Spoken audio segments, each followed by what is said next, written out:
Sherlock Holmes, a brilliant detective with a keen eye for detail, is known as one of the most popular fictional characters of all time. Who created this master detective? The secret of his success lies in three men.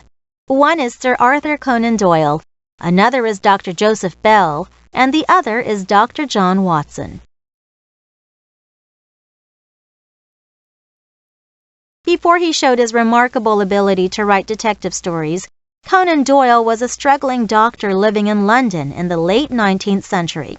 He had few patients, so he was often short of money. Detective stories were becoming popular during that time, and Doyle wondered whether he could write them as well. Therefore, he began to put pen to paper, and finally, his first novel, A Study in Scarlet, was published in 1888. Conan Doyle was so successful in creating the character Sherlock Holmes that, eventually, his famous detective appeared in 56 short stories and 4 novels. Sherlock Holmes only exists in books, but his characteristics and personality are actually quite similar to those of Dr. Joseph Bell. Dr. Bell was one of Conan Doyle's teachers at the University of Edinburgh, and he always used logic and reasoning to analyze what he saw. This had a significant influence on Conan Doyle's Holmes stories. For example, one time a man walked into the classroom where Bell was delivering a lecture.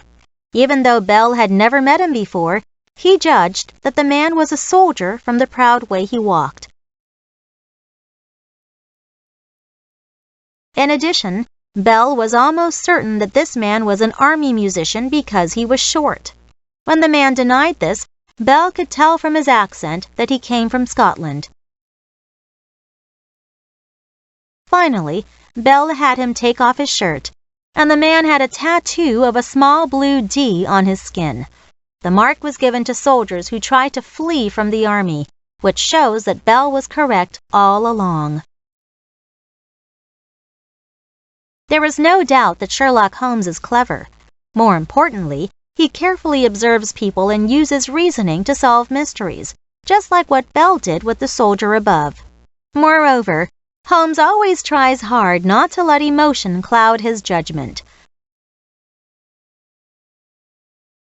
Dr. John Watson, who narrates the pair's adventures, also lends Holmes a hand with his cases. In the stories, the two friends live at 221B Baker Street, which became an actual address in London in the 1930s. Today, there is a Sherlock Holmes Museum on Baker Street. It is attractive to fans of Holmes because they can get more information about the great fictional detective.